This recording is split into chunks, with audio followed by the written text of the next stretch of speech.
This happened just last week, and it's the kind of thing I can't get out of my head. I was spending my final week at home before heading back to college. My parents had just moved into a smaller, older house about 2 months ago, and this would be my first real stretch of time staying there. They were leaving on vacation, and I was going to have the place to myself. On my first night alone, everything seemed quiet. The place had that creaky, uneven floor kind of charm. My parents told me it had no basement, only a small crawl space for utilities, so I didn't think much about the house's layout. But as I was lying in bed around midnight, I heard it. A faint, rhythmic tapping, coming from directly beneath my floor. I froze for a second, listening. Tap, tap, tap. It was so faint that I thought maybe it was just the old plumbing, or an animal outside. I told myself it was nothing and managed to fall asleep. The second night, it happened again, but louder. This time it wasn't random. The tapping was steady, deliberate, like someone drumming their fingernails against wood. And then, it stopped. Only to start again from a slightly different spot. That third night, it changed. The tapping was joined by a dragging noise. Slow, uneven, like something heavy was being pulled across the floor beneath me. That's when my brain rejected the old house explanation. Something was down there. I grabbed a flashlight and went outside to check the crawl space hatch. I opened it, crouched down, and shined my light inside. Nothing. Just the pipes and dusty ground. Still unsettled, I circled the outside of the house with my flashlight beam cutting through the darkness. That's when I noticed it. In the backyard, behind stacks of old construction materials, was a metal storm door. My heart started pounding. My parents never mentioned this. I cleared the debris and pulled the door open. Concrete steps led down into a hidden basement. The air hit me immediately, cold, stale, and musty. The beam of my flashlight swept over the walls. Old, yellowed insulation hung in strips. A mattress lay in the corner. Next to it, piles of empty food wrappers and water bottles. And then I saw the carvings. Wooden beams etched with hundreds of tally marks. Some were deep, angry gouges. Others were almost faint, as if scratched in with a fingernail.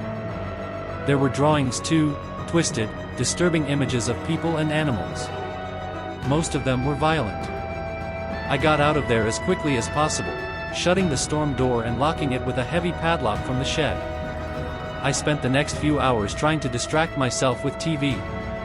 Around 2 a.m., I finally started to doze off. When the banging started, it was coming from the backyard. Loud, metallic thuds, rattling the storm door like something was trying to rip it open. My skin went cold. I grabbed my phone and called the police, whispering into the receiver as the banging grew more violent. Then, sudden silence. I peeked out my bedroom window just in time to see someone sprinting away into the darkness. Their movements were fast, almost animal-like. The police arrived within minutes.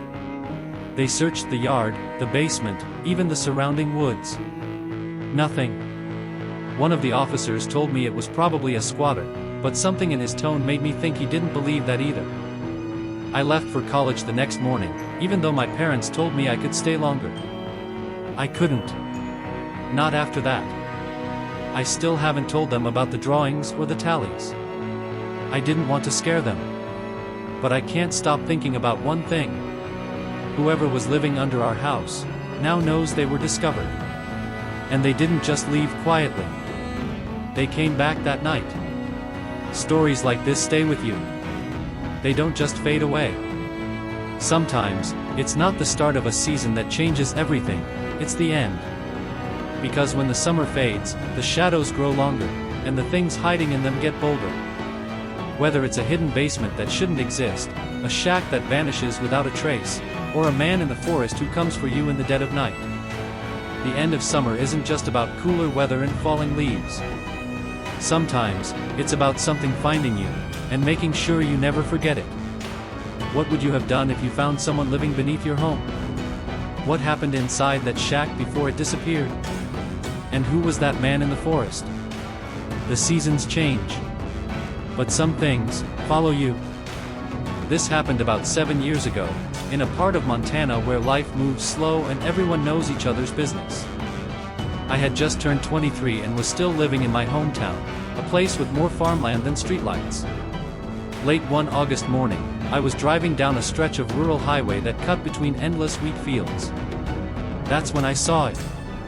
A dark blue sedan pulled onto the shoulder.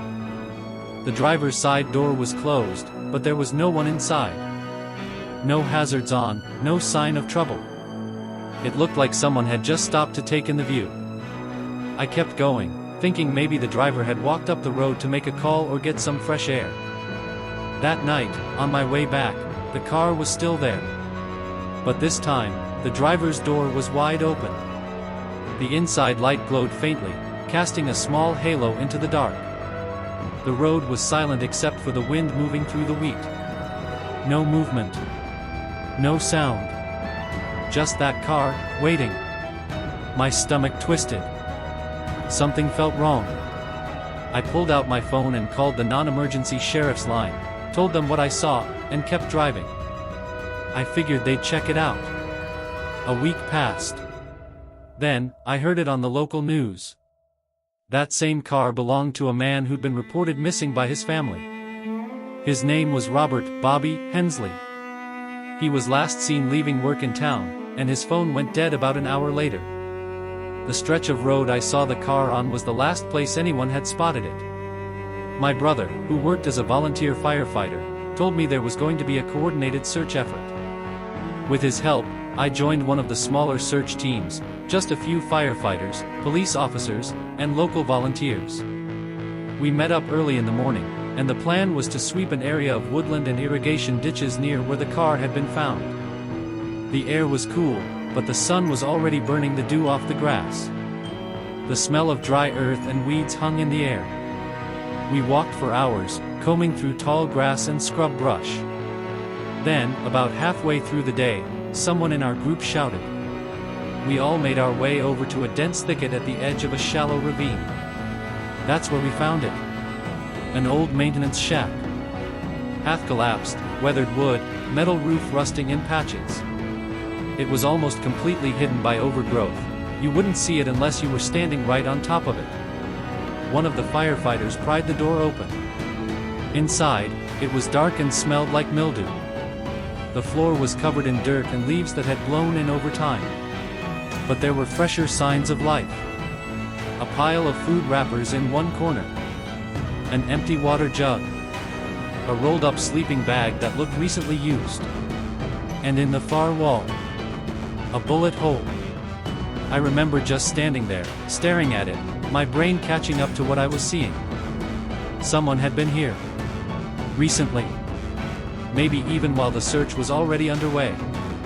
Before we could look any further, a police officer stepped in. His voice was firm, telling everyone to step outside and let law enforcement handle it from here. That was the last time I saw the inside of that shack. We wrapped up the search that day with no other major findings. The news never reported on the shack. And as far as I know, Bobby Hensley was never found. A couple of weeks later, curiosity got the better of me. I drove back out to that same stretch of highway, parked my truck, and walked toward where I remembered the shack being. I retraced every step in my mind. Down the shallow ravine. Through the overgrowth. Following the irrigation ditch that ran parallel to the tree line. And then I stopped. Because it wasn't there. The shack, this structure that had clearly been there for decades, was gone. No rotting wood. No rusted roof panels. No trace of a foundation. The ground was flat and overgrown, like nothing had ever been built there at all. I thought maybe I'd gotten turned around, so I spent the next 2 hours combing the area. Nothing. Not even debris. That was the moment a cold, unsettled feeling set in. If the shack had been demolished, there would have been signs, broken boards, disturbed earth, scrap metal. But there was nothing. I didn't tell my brother. I didn't tell anyone. I didn't want to be the guy talking about a disappearing shack in a town where gossip spreads like wildfire. but every so often, I think back to it. And I wonder if someone, somewhere, decided that whatever was in that shack was never meant to be found again. This happened last August, and it's the reason I'll never go solo camping again. Every summer, as a way to reset my mind, I'd take a short solo trip into the forest. Just me, my tent, and a couple days of quiet. I wasn't some hardcore survivalist, but I knew my way around the woods, and I liked the peace that came with it. That year, I chose a remote clearing in the national forest, far off any main trail, miles from the nearest campsite. I figured the deeper I went, the less chance I'd have of running into people. My first day was perfect. I set up camp by noon, built a small fire, and spent the afternoon reading and taking photos of the wildlife. As night fell, the air was still and quiet except for the occasional hoot of an owl. On day 2, I decided to hike to a nearby river to fish. It was about a 40-minute walk through dense forest, so I brought my gear, a small lantern, and my knife, more out of habit than necessity. I lost track of time. By the time I packed up my fishing kit, the sun was already sinking behind the trees, the forest growing darker by the minute. I knew I needed to move fast, but the path back wasn't perfectly clear. The deeper I went, the more I noticed how the forest seemed unnervingly quiet. No birds. No insects.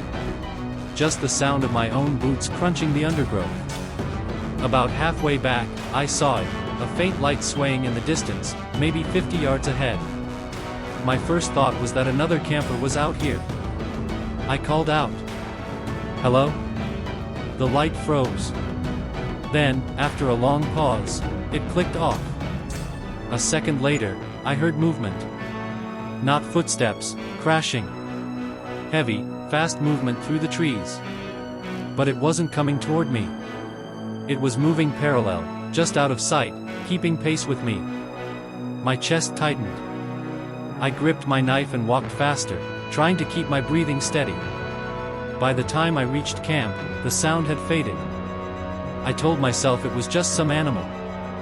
I cooked a quick meal, sat by the fire for a while, and eventually turned in. Around 2 a.m., I woke up. At first, I didn't know why. Then I realized. The forest was completely silent.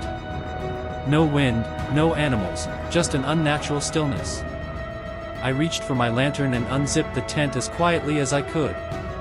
That's when I saw him. A man. Standing in the middle of my clearing. He was about 15 feet away, completely still. His outline was sharp against the faint moonlight filtering through the trees. I don't know how long I just stared, my mind racing between disbelief and terror. Then I managed to speak. "Who are you?" No response. "You need to leave." That's when he moved. He let out this guttural, inhuman scream and charged at me, full speed. I barely had time to react before he slammed into me, knocking me backward into the dirt. We rolled, and I felt his hands clawing at my face, his breath hot and sour. He kept screaming, loud, unbroken, like he wasn't even breathing between the sound. Pure instinct kicked in. I slashed at him with my knife. The blade caught his hand, and he jerked back with a sharp gasp before letting out a high-pitched laugh. Then, without another word, he bolted into the trees, still laughing. I sat there, heart pounding, knife in a death grip. I couldn't bring myself to move for what felt like hours. I just listened, every nerve on edge, waiting for the sound of footsteps returning. But they never came. I stayed up until the first signs of dawn lit the clearing. Then I packed my gear in under 5 minutes and got out of there, hiking straight back to my car without stopping once. I didn't report it. I didn't want to explain why I'd been camping that far off trail, and I didn't want to relive the whole thing in front of strangers. But every time I think about it, my stomach twists, because that man wasn't lost. He found me on purpose. And the way he moved, the way he screamed, it wasn't just some random lunatic. It was like he wanted me to remember him.